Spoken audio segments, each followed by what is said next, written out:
Hello everyone, my name is Cryptic D, Athena, and today I want to talk about Zoro, and how I don't think he's necessarily too great of a character right now. I do think that we're going in a direction to where he will get like a little bit more depth, and I think it will satisfy me for now. And since we do seem to be, I, assuming we are in the final stretch of One Piece according to Oda, with it ending in 5 years, then I feel like the upcoming parts we get with Zoro and in the future, I feel like that'll satisfy me for, I don't know, maybe another couple years or two. But just right now, I just want to talk about how Zoro is right now.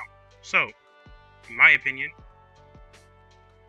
I don't think he's, well, I shouldn't say that I don't think he's written well. I think he is written well overall, but I do think he has lost some of his not characterization, but like some of his reasoning for doing the stuff that he does in the story. And I guess I should preface this by his reasoning is very simple. He wants to become the greatest swordsman for two reasons. One, for himself. I believe he always wanted to be the greatest swordsman, but he also wants to be the greatest swordsman because of his best friend Kuina, or at least his best friend when she was still alive, when he was younger as well. And, obviously, if you've read One Piece, you know that Kuina is his best childhood friend, and she was the best student at the dojo that he went to in Shimotsuki Village. I believe that's what it's called. But Kuina, best friend in that, and they grew up in that village. She was the most powerful swordsman in that dojo, for like a child, of course. But Zoro could never beat her, even though he could beat everyone else. And so, one day, they were having a talk, and Kuina disclosed to him that she's been told all of her life that she can't be a great swordsman, or the greatest swordsman in the world, because she's not a man. And every person in her life told her that she cannot be a great swordsman because she's not a man. And Zoro took it upon himself to become the greatest swordsman for her and for himself, but it did seem pretty big, like a pretty big important thing at pre-timeskip, that he was doing everything that he was doing for Kuina specifically. It feels like it's been lost a little bit post-timeskip. I do think, I can't remember exactly, but we did recently have a backstory about Zoro, but I believe that was more about the guy who made one of his swords, or Enma, and it was just about a guy who's making swords. It wasn't particularly about Kuina, but it did provide some backstory to Zoro and the guy who made some of his swords. It was a little more depth on Zoro himself, but not really anything that was just like, oh, this is why the character is the way he is. And I think that particular backstory is fine, but I believe it's been quite some time, actually, since we last got anything to do with anything Kuina. I do want to also say it's not a major importance that we need to have like Kuina thrown in our faces every second of the day, and every point as to why Zoro is why Zoro is doing the stuff that he's doing. But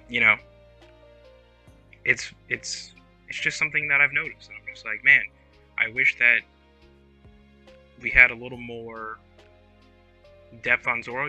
Maybe not necessarily stuff with Kuina, because I'm sure that we're, fans of One Piece are accustomed to why he wants to be a great swordsman. But we could get something else, like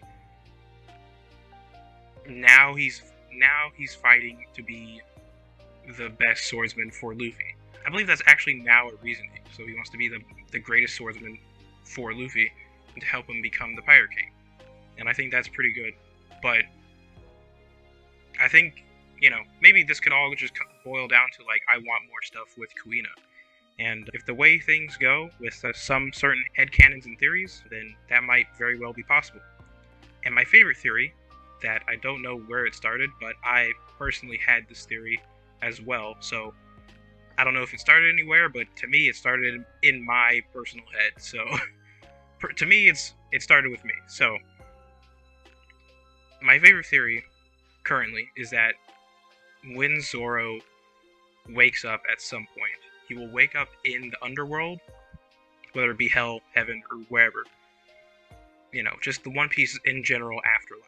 He will wake up in the afterlife, and he will have to come face to face with Kuina, and they'll talk for a little bit, or maybe they won't talk, but they will have some sort of interaction that will lead to a 1v1, and Zoro, you know, I feel like most people assume Zoro will win, but I personally wouldn't mind if he won or lost, and then when he finally wakes up from this little interaction he has with Kuina, oh man, imagine this. Imagine if we had like a situation where Zoro's in the afterlife, he meets Kuina, she's still a child, because I don't, you know, you probably wouldn't age in the afterlife, but like who really cares, you know, it just depends on who's writing the story. But imagine Kuina's there, and they have a 1v1, and the 1v1 is portrayed as if Zoro is a child in this scenario. So it's just like, we just see a panel of like young Zoro and Kuina, and it kind of flashes in and out of like Shimotsuki village. Like we see trees in the background, and we have a little bit of a 1v1, and then, you know, Zoro wins or loses. And he comes out of the trance, out of the experience in the afterlife, with a black blade. Very likely with the blade, the Wado Ichimonji, the first blade that Zoro ever got. And to me, I think that would be a perfect scenario, and that would satisfy me to the nth degree. I don't think I would need anything else for the rest of One Piece if that happened. If that doesn't happen, then I'm gonna be a little sad. But you know, maybe Oda will come up with something. And you know, I think what would be more interesting with this is if like Kuina was, well, if Death, the Reaper that we saw Zoro get attacked by, was like making itself appear as Kuina, or it took Kuina's soul and like kind of projected herself with Death, and it was kind of just like, if you don't beat me, you die, but if you do beat me, you get to go back. Something like that. But for my theory, for my part of this particular theory, I think it'd be a little more impactful if Zoro lost. It ends with like Kuina saying, remember what you're fighting for, and then he wakes up and the Wado Ichimonji is a black blade. And then he just goes ham. Then he starts one-shotting everyone. You know, he just goes back to anime swords guy. And I just think that'd be really good writing. And you know, we obviously can't predict what Oda's gonna do, but I think that particular interaction of Zoro meeting Kuina is a safe theory. And whether or not they fight is neither here nor there. And you know, it seems like he's gonna fight Death. But if he doesn't fight Death, then maybe he should fight Kuina, or maybe he'll fight Ryuma. Who knows?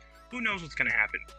So that's one idea I had for Zoro being a better character. I think that's the main idea I want to stick with for right now. So like, that's the overall thing for this video. I want Zoro to meet Kuina in the afterlife and get this like profound message from her, and then come back into the mortal plane and be back to being like a better written character, in my opinion. But another idea I had, which I posted on Twitter, but no one seemed to like that. I mean, a couple people liked it, but some people didn't like that I did this particular thing. But you know, there was this funny little translation. I don't know where it came from, but a funny little translation from I guess a Japanese magazine or one of the One Piece manga, and apparently the ranking for bust size in One Piece, Boa Hancock is at Zoro is 2nd, Robin is 3rd, Nami is 4th, and Khalifa is 5th. Is that correct? That is correct. And I just thought it was funny. I thought it was funny because I was gonna draw Zoro like a woman for this video. But B, the reason as to why I was going to draw him as a woman is because I think the message of women being able to be a swordsman would have been a stronger message. Maybe not necessarily a message, because I don't think it was like I don't think Oda was like writing it as like women can do this, but maybe he was, but I think it was just more so for the story. But for me personally, if it was for the story, just for Oda doing Oda things, I think it would have worked out better if Zoro was a female character from the get-go. But obviously that doesn't happen anymore, and we don't need to talk about it anymore. But I do think that would work better for Zoro. And I'll have pictures of what I did, what I drew for Zoro. And if you want to go like that picture, retweet it, do whatever you want with it, you can go to my Twitter, which is cryptic_HEL, cryptic hell, and you can see all my artwork that I've done for past videos as well. But that's everything I have for this video. Let me know what you think in the comments. Do you think Zoro needs more depth? Do you not think he needs any more depth? And do you like my idea of Zoro losing or winning to Kuina in the Afterlife and getting the Wado Ichimonji as his first Black Blade? Really quickly, I just think it's interesting that some people want Enma or one of the other swords to be a Black Blade, but I'm just like, I know why people want that, but at the same time, it seems like it doesn't make sense. With the way that Zoro's, his ambition, his goal is to become a great swordsman for himself and for Kuina. So it would only make sense if the Wado Ichimonji, the sword that Kuina owned, became the Black Blade. I don't know why Enma or the other one would become the Black Blade first. Like, it would have to be the Wado. So, but that's neither here nor there. Thank you all for watching, and I hope you all have a good day.